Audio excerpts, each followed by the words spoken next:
15 Minutes with Federal Training Academy, where busy professionals gain valuable insights in 15 minutes or less.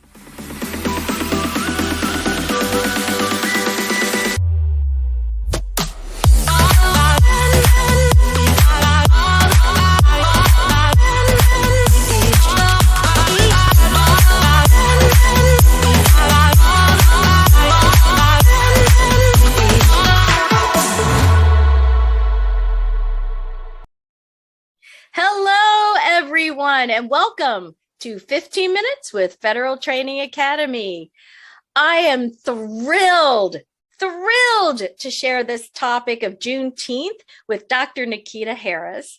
And Nikki, you and I have known each other for a couple of decades now, dare I say. Goodness, yes. Don't, you're talking too much. You're telling too much. You gotta have some people that are gonna start doing the math. That's right. We look too good for that. But I'm so excited to be here with you this afternoon. Well, thank you for sharing this time with us and on this topic, because you have significant family history with it and experiences being from Texas, and also you're communication expert, training, mentorship, etc. So you are the right person for this topic. So let me go ahead and give you a moment to introduce yourself a bit more, and then also talk to me about why you think this national holiday is so important. Well, first of all, let me tell you, I grew up in Fort Worth, Texas, North Texas to be exact, and I have celebrated Juneteenth my entire life. It wasn't until I went to college in Georgia, Atlanta, Georgia, and I was talking to some friends, and we were getting ready to leave during our first year, and I think I asked them, hey, what are y'all gonna do for the summer? Like, what are y'all gonna do for Juneteenth? And they were like, I think they were like from the East Coast, like New York, Juneteenth. Yeah, Juneteenth, what are you gonna do for Juneteenth? I don't know what that is. Right. Oh my God, you don't know what Juneteenth is? Because Juneteenth is such entrenched in my family tradition, and it was one of those holidays that we look forward to. And to be honest, if I have to say some of my favorite holidays, it's Christmas, Easter, and Juneteenth. It was such an exciting time in our community, and because of the historical significance, that's why Juneteenth is important. Because Juneteenth is not, a lot of people think that it's just Black history. It's American history. Right. And when we look at the legislation, from looking at the Emancipation Proclamation of 1863, when we look at the 13th Amendment, we also have to look at the order number 3, when General Granger showed up in Galveston, Texas, on the courthouse, announcing to all the slaves in Galveston that they were now free. Wow. And that just spread throughout the state. So Juneteenth also is a time of celebration, a celebration of freedom, a celebration of liberty, a celebration of inclusion. And it also holds America accountable to who they say that they are. So Juneteenth is significant in a lot of different ways. So it's a new national holiday. So now everyone here, right, in the United States should know about it and become informed. So that's partially why we're here. So thank you for explaining why it's important and a little bit about what you've done, but talk to us more. Tell us more about how you've been celebrating it. Oh my goodness. Like I said, it was one of those things I just looked forward to as a kid, because I love going to the festivals in the park. A big thing is parades. There are people that dance and all types of artistic forms of expression. But what was most important to me, it was a time for our family to come together and celebrate who we are and our rich history in America. Yes. And it related to being a part of the American fabric. So Juneteenth is not a day of service. And from my perspective, it's not a solemn day. It is a day to celebrate.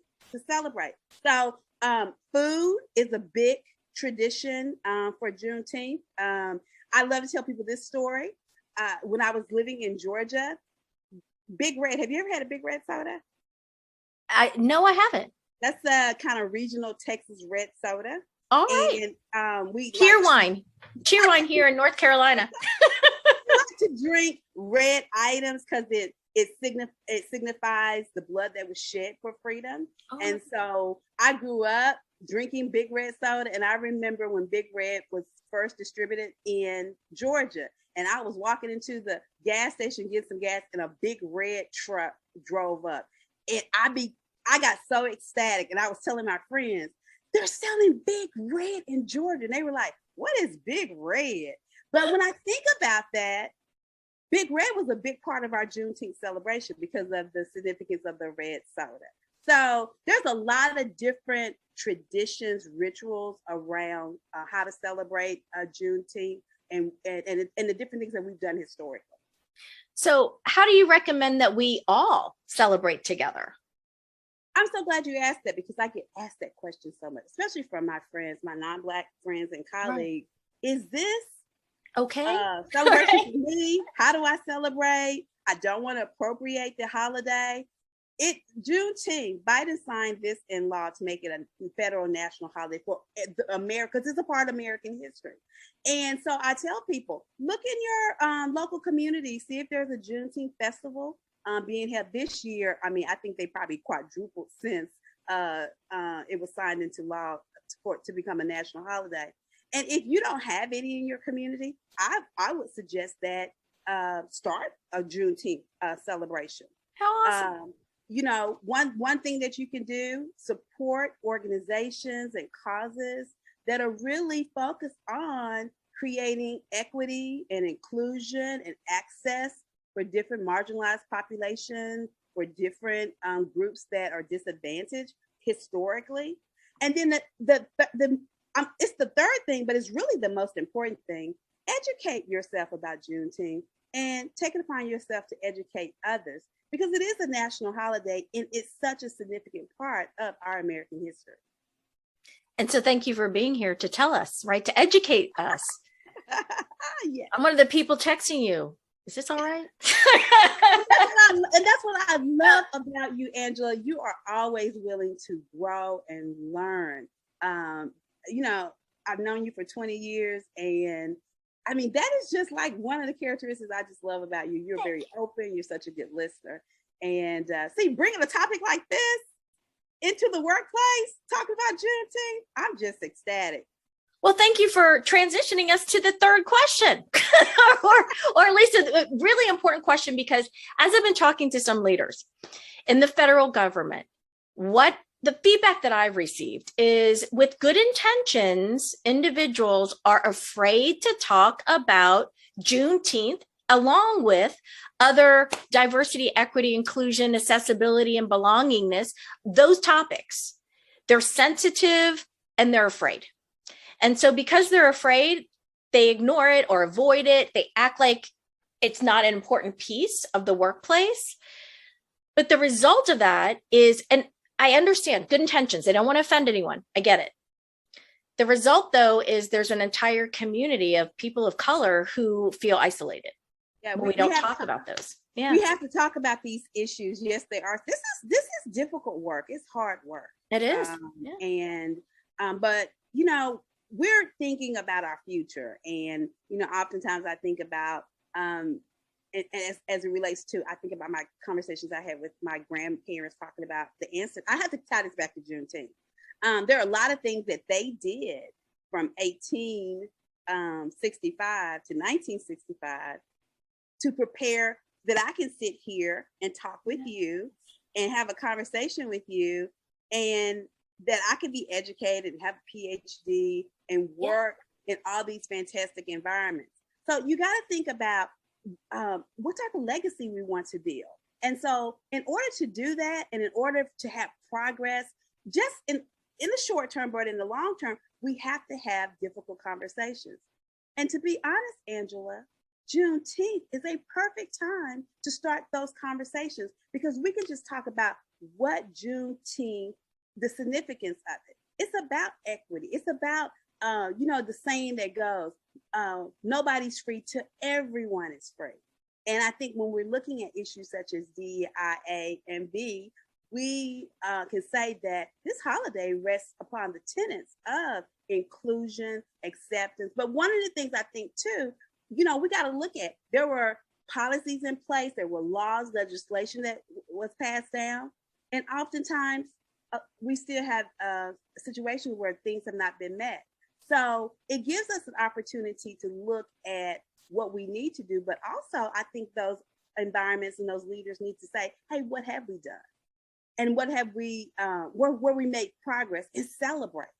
I think that sometimes we don't get into the habit of looking at the work that we've done, because it's so much and it's so heavy and it's so hard. But even those small, significant progress, we want huge, because we don't want to wait 100 years. You got to get in there, you got to do the work. You have to have the conversations, the difficult conversations. But I would use this as a way to model, as well as to look at and say, nah, I think that we can do something very differently here, right? Sometimes we have to look at something else in order to evaluate ourselves. And I think about you and your illustrious career. And in fact, just this year, congratulations again, just this year, you won the Woman in Leadership Award at the University of Alabama.